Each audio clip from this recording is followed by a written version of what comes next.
Oh, I messed up really bad and now I'm scared. You can call me Cindy, and I'm 23 years old. My boyfriend, Cameron, is 25. We're both from this tiny town in Oklahoma.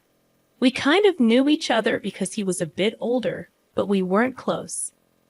Around 3 years ago, we started talking more when he came back from college. He'd visit the grocery store where I worked. I was a cashier, and he'd always come to my line. He was always so nice and polite. I tried dropping hints that I liked him, but he didn't seem to get it. One day, when my line was slow, I finally got the courage to talk to him. I asked about his major, and we ended up chatting for about 10 minutes. He finally realized I was interested and gave me his number. I called him right after work, and we talked for hours. We went out to dinner that night and just clicked. We fell in love that weekend. Crazy, right? We started seeing each other every weekend. After he graduated, he got a great job in the city, bought a cool car, and got a nice apartment. A few months later, he asked me to move in with him. Even though our parents weren't thrilled about it, they supported us. Cameron said it was a test to see if we could handle living together before marriage. I was so happy. Living in the city was amazing. We both found good jobs, and I loved working at a coffee shop near our place. We made friends, and life was fun. We'd been living together for about 9 months when we started looking at other apartments just to see what else was out there. I also joined a yoga class nearby. There was this guy, Ed, who was always at the coffee shop and also came to the yoga class. He was older, in his late 40s, and really friendly. He was successful, drove a nice car, and dressed well. I got curious about yoga because he seemed so passionate about it, and I decided to talk to him one day. I asked Ed if he recommended the yoga studio he went to, and he said it's a good idea. So I decided to check it out myself. It was near our apartment, which was great. On the other hand, Cameron, my boyfriend, used a gym near his office, but it was far away and sometimes took forever to get there. I started going to yoga classes and really enjoyed them. After work, around 2 p.m., I'd head to the studio. This fit perfectly with my work schedule. I'd work from 6 a.m. to 2 p.m., then do yoga until 3:30 p.m. After that, I'd go home and prepare dinner for Cameron. One day, Ed, the guy from the coffee shop and yoga class, asked how I liked the studio. I told him I loved it and thanked him for the recommendation. He mentioned that he might join classes around that time, particularly hot yoga, which started at 1:30 p.m. He also said he went to the gym for weightlifting and boxing a few days a week. A couple of days later, I bumped into Ed at the yoga studio. We talked like we always did at the coffee shop. Somehow, he convinced me to try a hot yoga class. I gave it a shot, and it turned out I really liked it. We started spending more time together, going to classes and stuff. Looking back, it wasn't the best idea. But at the time, I didn't really think about it. This went on for a few weeks until one day, I can't explain why, Ed and I ended up at Cameron's apartment on a Thursday afternoon. We made a terrible mistake, something I deeply regret now. I felt so guilty about it, but Ed suggested we meet at his place the following Monday to avoid disrespecting Cameron. Ed's apartment was in a dodgy neighborhood, sparsely furnished with just a few old chairs, a TV, a small table with 2 chairs, a simple double bed, and an old dresser. It wasn't what I expected, and I wished I had left in hindsight. But I didn't want to be rude. It turned out that Ed wasn't as well off as I thought. He spent his money on his car, clothes, and jewelry, not his living space. Afterward, I told Ed we needed to end our relationship because I loved my boyfriend and didn't want to mess up what we had. Ed cynically laughed and said, "You can't possibly love your boyfriend if you did what you did, can you?" I insisted that I did love Cameron, but Ed said my desire for him outweighed my feelings for Cameron by far. It was a harsh reality check for me. I gathered my stuff and left Ed's apartment, feeling tainted and incredibly foolish for what happened. It wasn't like me at all. I promise it's not. I can't explain why I did this with Ed, It happened during a time of the month when my hormones often feel uncontrollable. Though that's not an excuse. I'm just trying to make sense of my actions. I spent the rest of that day in tears until Cameron came home. We had dinner, watched TV, and relaxed, but Cameron seemed distant. He'd been feeling unwell, so I assumed it was because of that. On Tuesday, he still seemed off and distant. We hadn't been intimate for almost a week, which was unusual for us. Looking back, I think he might have known about Ed and me, which is why he was keeping his distance. On Wednesday, I got home just before 3 p.m., but my apartment key was missing from my key ring. I panicked, thinking it had broken off somehow, but all my other keys were still there. Then it hit me, Cameron had taken the apartment key. I tried calling and texting him, but there was no response, which was strange because he usually sent a quick text even when he was busy. I decided to go to the apartment office and ask for help. They had keys to all the apartments, so I explained my situation to one of the coordinators. They took me into the manager's office and closed the door. After a few minutes, they called me back in and asked me to sit down. The manager told me something shocking. Cameron had moved out that morning and left a letter to terminate the lease after its 1-year term.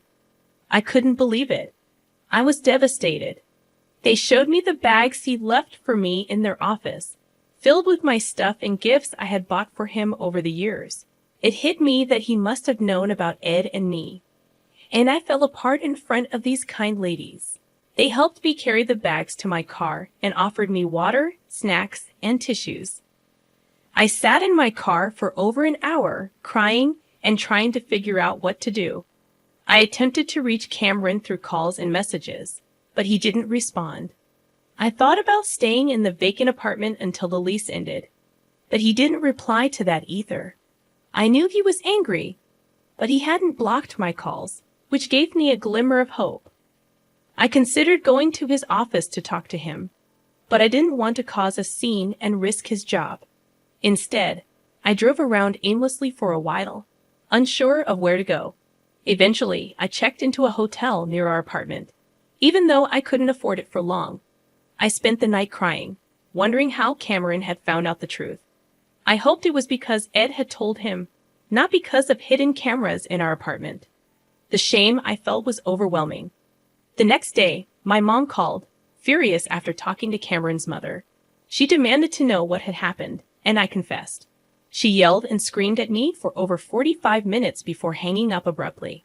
My dad expressed his deep disappointment in me too. I asked if I could move back home, and he agreed, but only if I sought professional help, like therapy. I accepted his condition, apologized again, and returned home 11 days later. During this time, I kept trying to contact Cameron, but he never replied. I read some advice suggesting that it's best to give a betrayed partner some space, even though it was tearing me apart inside. When I returned home, it felt like everyone in town knew about our breakup and why it happened. It was a total nightmare. I'm not sure how to reconcile with Cameron. I'm afraid he might never want to talk to me again. I love him deeply, and I know I have to try my best to win him back.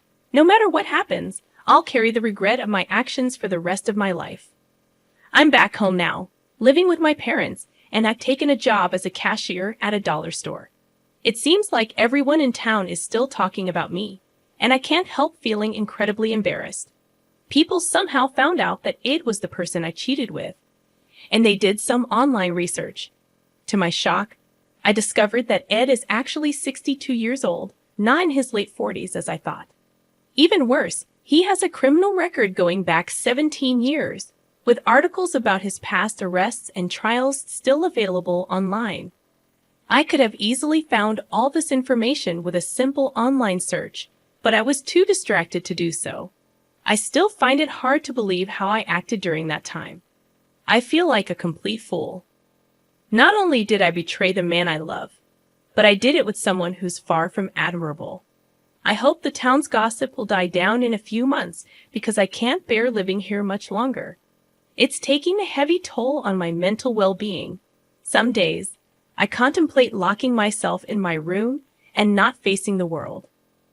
My parents are deeply embarrassed by my actions, and they've made it clear that if I ever repeat something like this, they'll disown me without hesitation. They believe I've brought profound shame to the family, which has only intensified my feelings of self-disgust. I've been dealing with severe depression as a result. Throughout this entire ordeal, Cameron has not reached out to me. We haven't exchanged a single word since the night he locked me out of the apartment.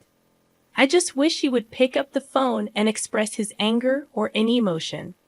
At this point, all I want is to apologize to him face to face. I've been in therapy for a couple of weeks now, and it's been helpful. My therapist is compassionate but also straightforward. Following her advice, I've refrained from trying to contact Cameron and have started focusing on self-improvement. She pointed out that I've already extended my apologies through text and voicemail, and Cameron is aware of it. But evidently, he wants nothing to do with me at the moment. Over the past week, I've concentrated on my job, maintained a healthy diet, gotten enough rest, and taken long walks.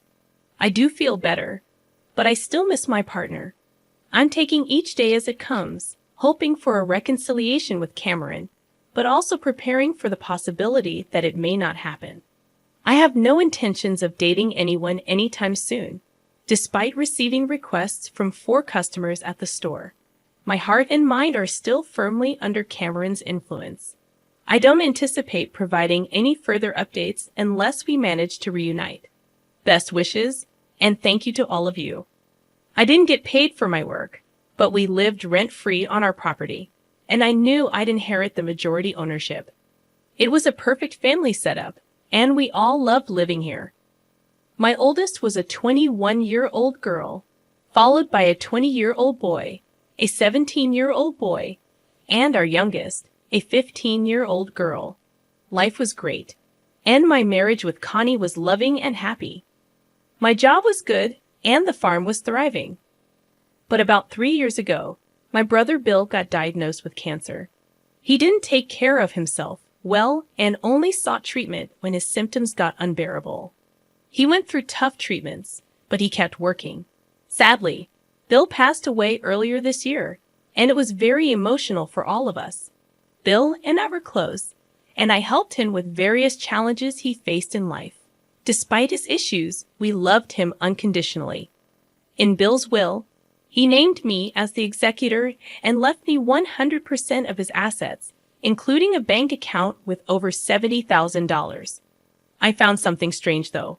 Bill had set up this account with my youngest son, Joe, as the beneficiary. This confused me because Bill wasn't closer to Joe than my other kids. I wondered why Bill chose Joe, and it made me anxious. One day, I found 2 old photos of my wife, Connie, at Bill's house. They were inappropriate, and they were taken in Bill's bedroom. My world fell apart. I took the evidence to my parents, and they were as shocked and disgusted as I was. I decided to confront Connie. I took her to Bill's house, thinking we were just going to clean up. But when we sat down, I showed her the bank statement and the pictures.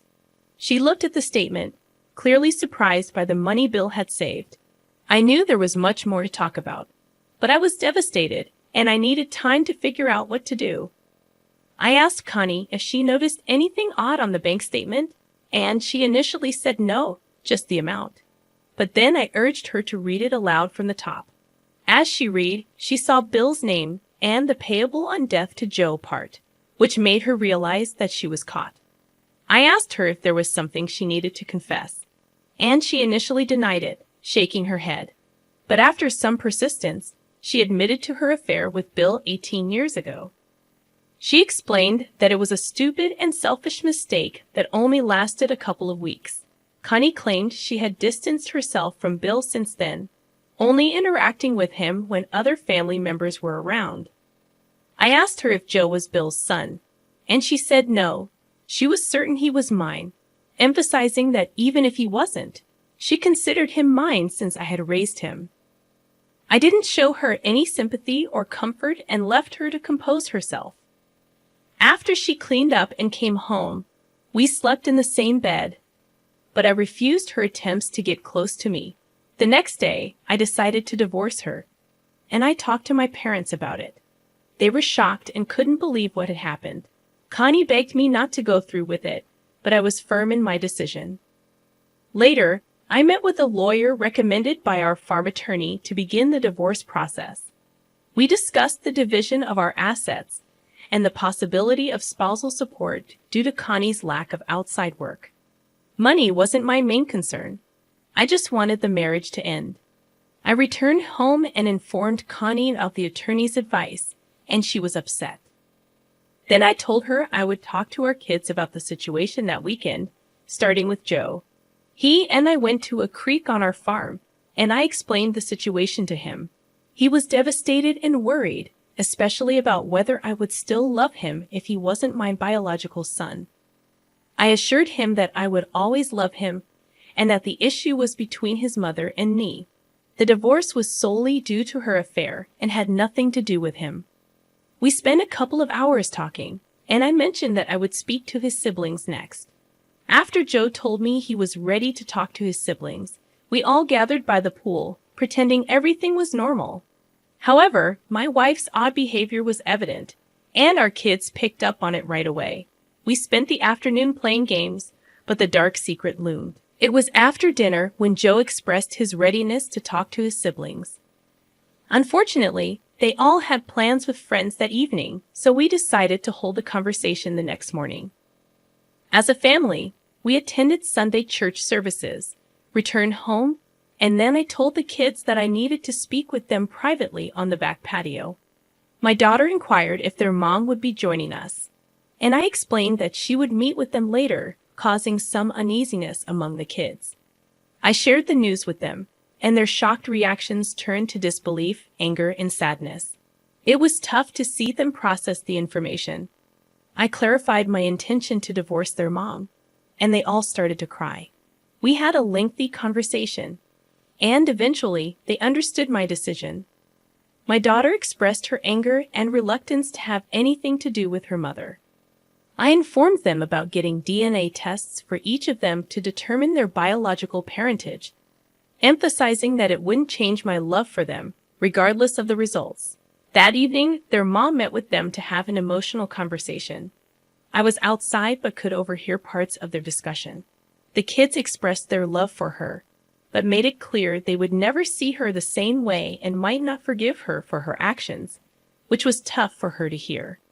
During the divorce process, my wife tried persuading me to stay together and seek counseling daily, but I remained firm. A significant offer was made to purchase the house my family lived in, and we decided to accept, moving out 60 days later. My wife moved to a nearby apartment and struggled with depression, requiring medication. I moved back to my parents' home temporarily and decided to build my dream log cabin on the farm. I now live there with my 2 youngest kids, while they spend a few nights a week with their mom. My ex-wife wants to reconcile, but I no longer have romantic feelings for her. After all the stress and drama, it turned out that all my kids are biologically mine, but it didn't change my feelings toward my ex-wife. Although I still care about her and want her to be happy, I can't trust her again. Despite everything, I feel content with where I am now and the relationships I have with my kids and my ex-wife. Sharing this story has provided some relief and gratitude for how things turned out, and I wish you all the best of luck.